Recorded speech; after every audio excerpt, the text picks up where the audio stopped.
Hello, welcome to BBC School Report at Slough Grammar School. Today is Thursday the 15th of March.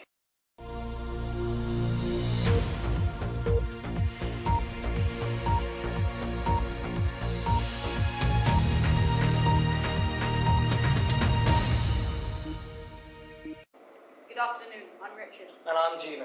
There was a coach crash yesterday morning in Switzerland, leaving some dead and many injured. Over to Jacob and Richard to explain. Yesterday morning, a bus crashed in an alpine tunnel in Switzerland, killing 22 children, 6 adults, leaving 24 injured, some critically. The coach, which was carrying Belgian school children home from a week-long ski trip, crashed into a pillar of an emergency refuge in a tunnel head-on after veering to the wall. The reason is yet unknown. As you can see, the front of the bus has been torn apart, leaving debris scattered around the area. Extensive work has been made to ensure that the scene is cleared and all survivors have been evacuated after all that work. Friends and family of the Belgian school children have been leaving their condolences to the survivors or the dead ones. We sent a reporter to interview a British school teacher who recently organised a ski trip to Italy, shortly before the accident in France. You recently organised a ski trip in Italy, and did you hear about the coach crash in Switzerland? I did, yes. Yeah. Hearing this, how would you feel about travelling through the same place that the coach crashed with, like the same Yeah. during the ski trip? Well, on our ski trip, a day before we actually arrived home, there was a similar crash on one of the roads that we were travelling on. Probably thousands of coaches around Europe from schools travelling to do ski trips and various things. And unfortunately, through media, you only ever hear about the really sad circumstances where something goes wrong. Despite the accident, travel by coach remains the safest mode of transport. A very tragic story. Now on to another story. Literacy progress has stalled since 2005. I will now hand it over to Devon, Raj and Abdul, who will explain on this story. Okay. England is being overtaken by other leading nations in literacy due to the fact that progress has stalled, according to Sir Michael Wiltshire, the Chief Schools Inspector. Reading standards have not improved since 2005, he said.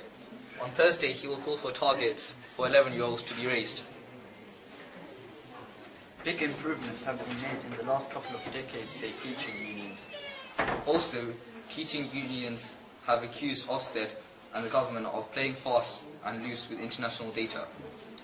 We now have an interview with the head of English in Slough Grammar School. What are your thoughts on Ofsted? I think Ofsted is a really important organisation because it helps schools become a better school. What are your opinions on literacy progression in the UK? Well, overall in the UK, I think literacy is a real issue. One of the reasons I think it is an issue is because students enter secondary school not knowing what they're supposed to know by the time they get to secondary school. So, for example, if a student in year 2 needs to be reading at a certain level, I think they should be reading at that level before they go on to year 3. The government believes a stronger emphasis on phonics from teachers will improve literacy levels.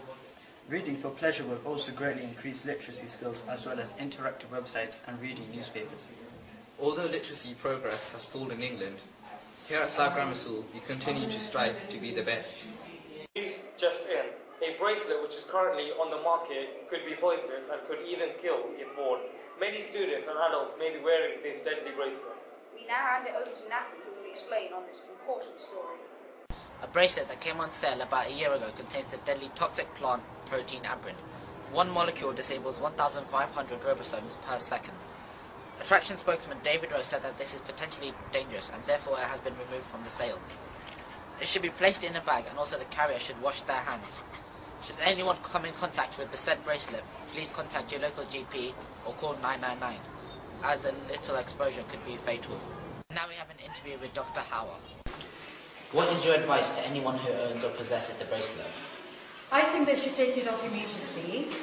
The bracelet really shouldn't come in contact with their skin, so they take it off immediately and wash their hands, wash any part that they've come in contact with. And what are your concerns about the bracelet? Well, the NHS have given out advice that it is poisonous, so therefore, it's not a nice thing, it should be taken off. Thank you. Our news reporters have been showing this throughout the school. Back to the studio. And now on to a lighter story. As we all know, next week is Sport Relief. People around the UK are working together to raise money for this foundation, including staff and students at Slough Grammar School. I'll now pass it over to Vanessa and Marion, who will tell you more about this wonderful contribution. Thank you, Tino. So Sports Relief is just around the corner, and thousands of people from the UK are taking part in various activities to raise money for Sports Relief. Celebrities, sports players, and even Prince Harry are contributing and raising money. Many celebrities, including Fatima Whitbread and the Cuban brothers, are taking part in a very well-known Let's Dance for Sports Relief. And Prince Harry visits Brazil to run the Sports Relief Mile to make a difference to the people living in unimaginable poverty. Here at Slough Grammar, we are involved in raising money. 13-year-old Vanessa took part in a swim-a-thon. Were you pleased with the end result on how much you raised? We were very pleased. We raised more than £200. It was more than we expected. And plus, the charity was very pleased with our donation, and we enjoyed it very much. Thank you, Vanessa. In 2010, Sports Relief raised an estimated amount of £31 million. This year, we are hoping to raise the bar to a higher level. But the most important thing of all is, how does your donation help? Your donation helps people in poverty, not just in the UK, but all around the world. It helps them to have a better, brighter future. And how can you help? Sainsbury's is running a mile for Sports Relief that's taking part all over the UK. Check the website to see the nearest location near you. And that's how you can help. Back to the studio. Finally, today we say goodbye to Sean Williams. And so from all of us here, thank you. Goodbye and good luck. This has been BBC News School Report from Slough Grammar School.